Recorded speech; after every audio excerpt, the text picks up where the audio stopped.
ఈరోజు మన చేబ్రోల్ నుంచి ధనలక్ష్మమ్మ గారి ఆధ్వర్యంలో ఒకసారి చూపించు. ధనలక్ష్మ ఆధ్వర్యంలో 108 పర్యాయాలు సిద్ధమంగళ స్తోత్రం అత్యంత అద్భుతంగా చేశారమ్మా. మీరు మీకు ఒక సంకల్పం వచ్చింది, దానిలోని భాగంగానే ఈ సిద్ధమంగళ స్తోత్రం 56ది గుడివాడలో మన ఇంట్లో జరిగింది. ఆమెకి ఎందుకు ఆ సంకల్పం వచ్చిందో ఆమె ద్వారానే ఒకసారి మనం విందాము. ఒకసారి చెప్పమ్మా, మా యూట్యూబ్ పేజ్ అందరికీ చెప్పమ్మా, మీకు ఎందుకు అనిపించిందో. అంతే కదా, చెప్పు నాన్న. నాకు అనిపించడం అంటే అమ్మ, నేను మామూలుగా 108 సార్లు వాళ్ళ హనుమాన్ చాలీసా చేశారు ఎవరో వల్లగూడెం వాళ్ళు పిలిచారు, లాస్ట్కి రమ్మని పిలిస్తే అక్కడ హనుమాన్ చాలీసా చూద్దామని వెళ్ళానంటే అప్పుడు బాగాలేదు ఒంట్లో. అయినా వాళ్ళు పిలిచారు, మన గుళ్ళోకి వస్తున్నారు కదా అని నేను అక్కడికి వెళ్ళాను. వెళ్ళి ఒక అరగంట కూర్చొని వచ్చేద్దామని వెళ్ళాను. అక్కడికి వెళ్ళి కూర్చుంటే హనుమంతుడి దగ్గరికి వెళ్ళా కానీ దత్తుడే అంతసేపు దత్తుడే కనపడుతున్నాడు. అక్కడ ఆయన మిరాకిల్ ఏంటంటే 108 సార్లు నువ్వు 108 ఏళ్లలో సిద్ధమంగళ స్తోత్రం చేస్తావు అని ఆయనే చెప్పాడమ్మా. ఇంకా అందుకని నేను వచ్చినాక ఇట్లా మొదలుపెట్టి చేస్తున్నాను. ఎన్నాళ్ళైందమ్మా మొదలుపెట్టి? సంవత్సరం మీద 2 నెలలు అయిందమ్మా. సెప్టెంబర్లో మొదలుపెట్టాను, 1 సెప్టెంబర్కి సంవత్సరం అయింది. చాలా అద్భుతం అమ్మా. ఎందుకంటే ఆశ అది ఆలోచన రావడమే గొప్ప. అందులోనూ 108 సార్లు మీకు అందరూ సహకరిస్తున్నారు, వీళ్ళందరూ కూడా సహకరిస్తున్నారు. ఇది ఒక్కరితో అయ్యే పని కాదు అని అడిగానమ్మా.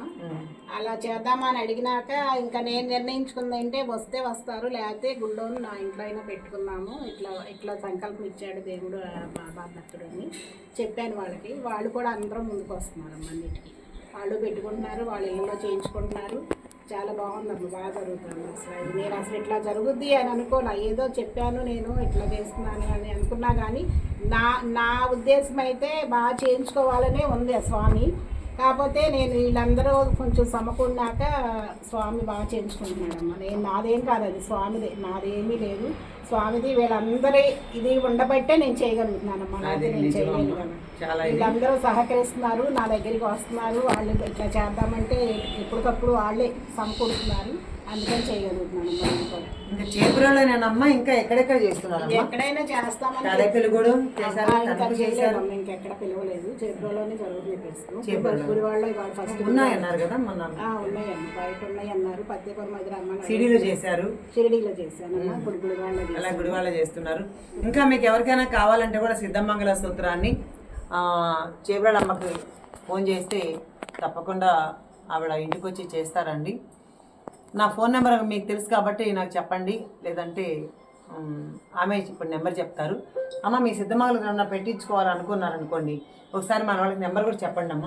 9912693404 అమ్మ. ధనలక్ష్మి గారు ఈ నెంబర్కి కాల్ చేస్తే అందరికీ వచ్చు. ఇదేంటి మా అందరికి వచ్చు కదా, మరి ఆవిడేంటి పెద్ద గొప్ప, మేము వెళ్ళి మాకు చేసుకోలేమా, ఆవిడే వచ్చి చేయాలా అని అనుకుంటారేమో. కానీ అందరికి వచ్చినా సరే ఇది దైవ సంకల్పం. ఎవరికైతే ఇస్తారో వాళ్ళ ద్వారా చేస్తే ఇంకా చాలా మహిమలు, చాలా ఇంట్లో వైబ్రేషన్స్ ఉంటాయి. అంతే తప్ప ఇప్పుడు నేను కూడా చేస్తాను వచ్చు, కానీ అది కాదు. ఒక సంకల్పం ఒక తల్లితో భగవంతుడు ఇచ్చాడు అంటే అది చాలా మహిమలు ఉంటాయి. కాబట్టి మీరు ఎంత దూరం అని అనుకోవద్దండి. పిలిచిన వాళ్ళ దగ్గరికి ఆ తల్లి వాళ్ళ బ్యాచ్ ఎంత ఉన్నారు, 20 మంది దాకా ఉన్నారు. అయితే దగ్గర అయితే వాళ్ళందరూ ఆటోలు వచ్చేస్తారు. మంది ఇక్కడ గుడివాడ అంటే ఒక 2 గంటల ప్రయాణం కాబట్టి చక్కగా ఒక 10 మందే రాగలిగారు. కాబట్టి మీకెవరికైనా కూడా సిద్ధమంగళ స్తోత్రాన్ని ఇందాక వాళ్ళు ఎలా పాడారు కూడా మీకు ఇంకొక యూట్యూబ్లో మీకు పెట్టాను. చాలా అద్భుతంగా, చాలా రాగయుక్తంగా చదివారు. కాబట్టి మీకెవరికైనా కావాలంటే కూడా తప్పకుండా మీరు వాళ్ళందరినీ మనం పిలిచి ఇలాగే సిద్ధమంగళ స్తోత్రాన్ని చేసుకుందాం. ఈరోజు సిద్ధమంగళ స్తోత్రాన్ని పెట్టుకోవడానికి కారణం ఏంటంటే, మనం నవంబర్ 24 వార్షికోత్సవం చేశాము, అది వేరు. అయితే ఈరోజు సిద్ధమంగళ స్తోత్రాన్ని పెట్టుకోవడానికి ముఖ్య కారణం ఒకటి ఉందండి. అది నాకైతే తెలియదు, తర్వాత దత్తుడు తెలియచెప్పాడనమాట.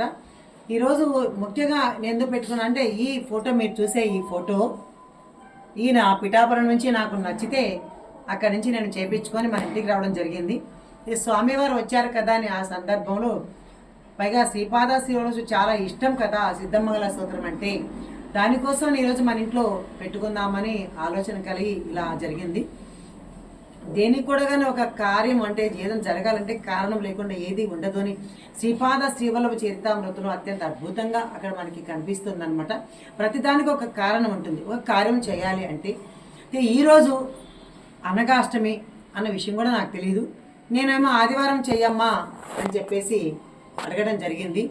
అయితే ఆదివారం చేసుకుందాం అనుకుంటే ఆదివారం ఇంకొక ప్రోగ్రాం పెట్టినారు. ఎందుకంటే ఈరోజు ఇక్కడ ప్రోగ్రాం జరగాలి అని ఆయన ప్రణాళిక. కాబట్టి ఏం ప్రోగ్రాం, వాళ్ళ ఊర్లో ఒక పుట్టినరోజు ప్రోగ్రాం ఉంది కాబట్టి అందరూ కొంతమంది అక్కడికి వెళ్తారు అనే ఉద్దేశంతో కాదులేమ్మా సోమవారం చేయించుకొని, మామూలుగా కూడా ఆవిడ ఇంకొకసారి అన్నారు, అమ్మ సోమవారం చేయించుకుంటారంటే కాదమ్మా నాకు ఆదివారమే కావాలి అన్నాను.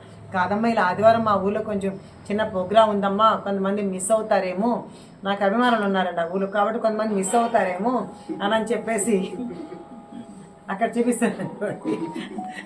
వీళ్ళందరూ కొంచెం నాకు చాలా ఇష్టం అన్నమాట. కాబట్టి మిస్ అవుతారేమో అంటే వాళ్ళందరి కోసం సోమవారం పెట్టుకోవడం జరిగింది. అయితే ఈరోజు సోమవారం ఎందుకు పెట్టుకోవడం అంటే ఈరోజు ఒక ప్రత్యేకమైన గొప్ప, అంటే ప్రతిరోజు మంచి రోజే, దానికి చెడ్డ రోజు లేదు, ప్రతిరోజు మంచి రోజే అని మీ అందరితో పంచుకుంటూ ఉంటాను. ఈరోజు అనగా అష్టమి అంట.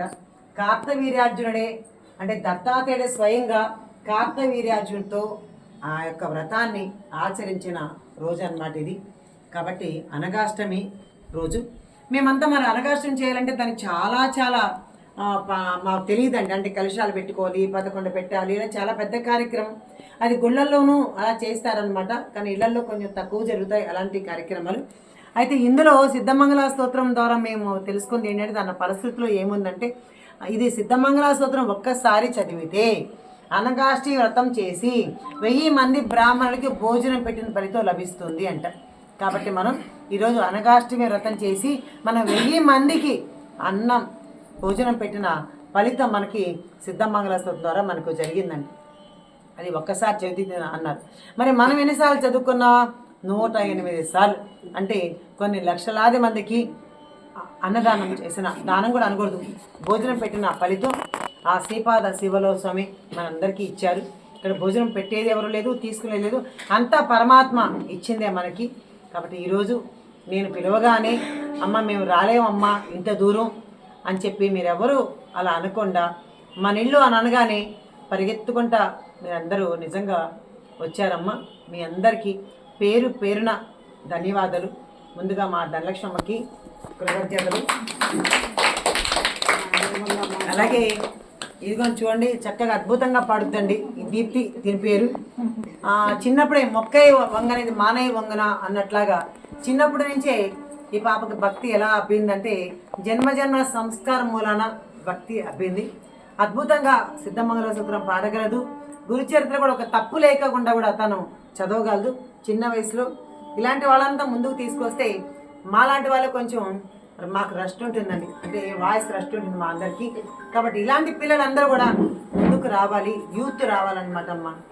కాబట్టి ఆ యూత్ అంతా ఇదిగో నీలాంటి వాళ్ళంతా ముందుగా చాలామందిని తయారు చేసుకోవాలి. నువ్వు ఒక సంకల్పం పెట్టుకోవాలి. ఇప్పుడు ఆ అమ్మకి మాకందరికి 60 ఏళ్ళు వచ్చాయి. మేము ఒక సంకల్పం పెట్టుకొని ఈ యొక్క సిద్ధమంగళ స్తోత్రం చేస్తున్నాం. అలాగే మీరు కూడా ఒక సంకల్పాన్ని పెట్టుకోవాలి. మేము కూడా భజన ఇలా 108 ఏళ్ళని ఇప్పుడు ఇందాక అద్భుతంగా పాట పాడారు. ఎలా పాడారు కదా. కాబట్టి గురుచరిత్ర పారాయణం వారానికి ఒక రోజు మేము కూడా ఒక ఇంట్లో చేపిస్తాం. ఒక లీడర్షిప్ తీసుకోవాలి. నీ వెనకండి మాలాంటి ముసలోళ్ళు ముతకోళ్ళు అందరూ రావాలి, అర్థమైందా? కాబట్టి అందరూ పదండి ముందుకి అని మీలాంటి వాళ్ళు తోస్తే మేము వెనబడి వస్తామన్నమాట. సరేనా? కాబట్టి ఏదో ఒక కార్యక్రమం నీకు ఇష్టమైనది, ఏదో భజన తీసుకో, గురుచరిత్ర తీసుకో, సత్యత తీసుకో, ఏదైనా సరే. ప్రతి వాళ్ళ ఇంట్లో మీ చేపలలో ఎంతమంది ఇళ్ళలో నాకు తెలియదు. కాబట్టి ఫస్ట్ ధనలక్ష్మి వాళ్ళ ఇంట్లోనే నీ యొక్క కార్యక్రమాన్ని మొదలు పెట్టాల్సిందిగా కోరుకుంటున్నాను.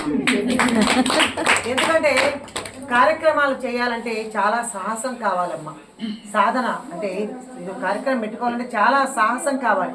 సాహసం ఏంటి? పూలున్నాయి, పళ్ళున్నాయి, ఏదో 4 రకాల వంటలు చేస్తామో పెట్టుకుంటారో అనుకోవద్దండి.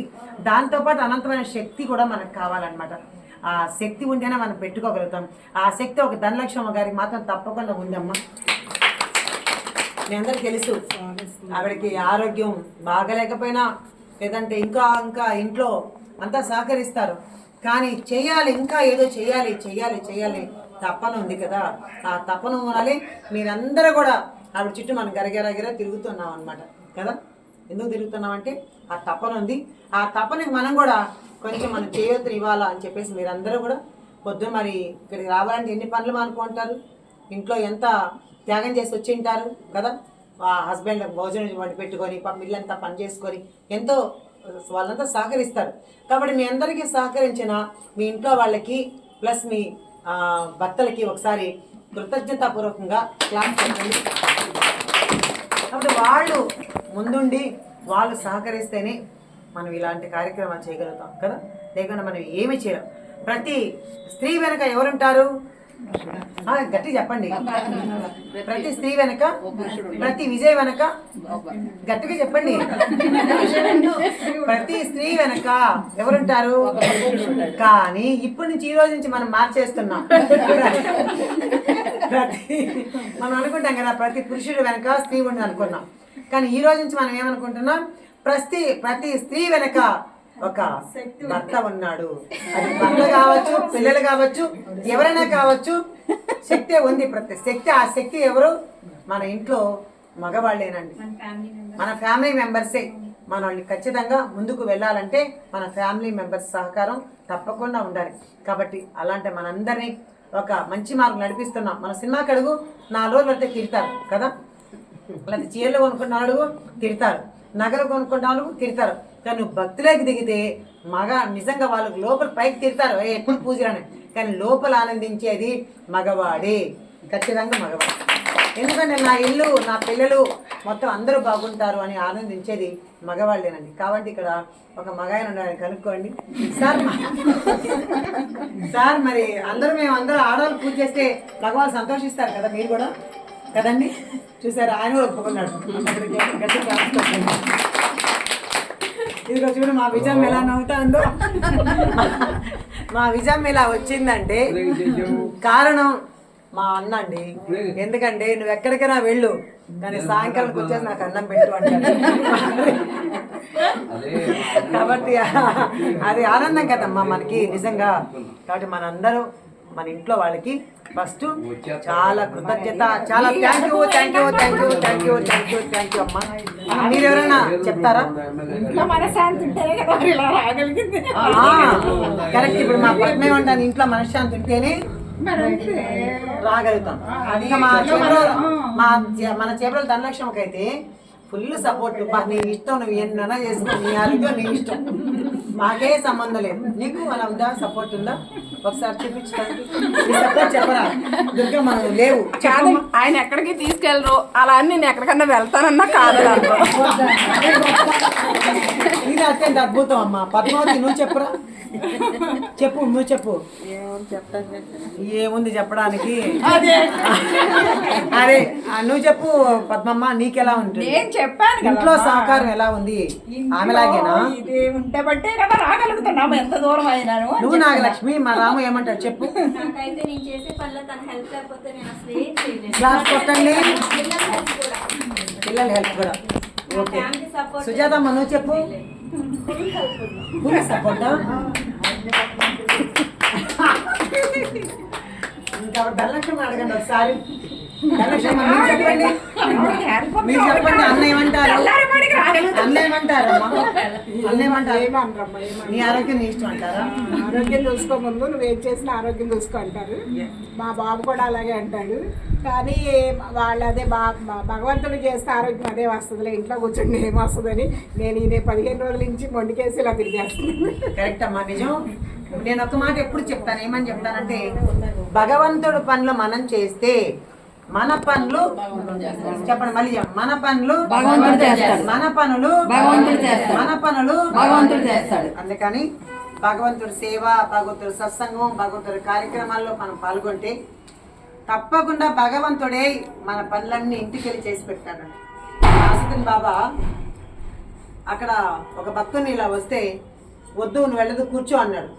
ఆ భక్తుడికి ఏమో పాపం ఉద్యోగం, అయ్యో నా ఉద్యోగం ఏమైపోతుందో అని కంగారు పడుతూ ఉంటాడు. అట్లా ఒక 1 year అలా కూర్చోబెట్టేశారు. ఒకరోజు వెళ్ళాలని వచ్చినవాడు 1 సంవత్సరం కూర్చోబెట్టేశాడు. కానీ అక్కడ సంతకం అవన్నీ ఈ తాజుద్దీన్ బాబా వెళ్ళి ఆఫీస్లో వెళ్ళి పెట్టారట. రోజు భర్త రూపంలోనే భగవంతుడు తిరుగుతూ ఉన్నాడంట ఇంట్లో. ఇది ఎలా సాధ్యం అంటే అత్యంత భక్తి విశ్వాసాలతో మనం నమ్మినప్పుడు తప్పకుండా భగవంతుడు ఎవరి కోసం చేస్తాడమ్మా? ఎవరి కోసం చేస్తాడు? ఆయన బిడ్డల్ని ఆయనే ఎన్నుకుంటాడు. ఇప్పుడు మనం ఎంతమంది ఉన్నారు, మరి ఎందుకు ఎన్నుకున్నాడు మనల్ని అంటే వీళ్ళైతే నాకు కరెక్ట్ పర్సన్స్ అని ఆయన తెలుసు కాబట్టి మనంతా ఎన్నుకొని మన మంచి మార్గంలో మనం అందరం నడిపిస్తున్నాం. ఆ భగవంతుడికి అనేక వేల శతకోటి కృతజ్ఞతలు తెలుపుకుంటూ సద్గురు సాయినాథ్ మహారాజ్కి జై.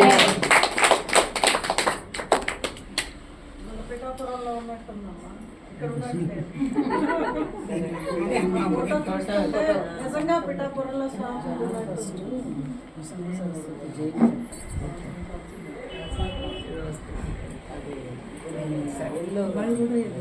ఇవాళ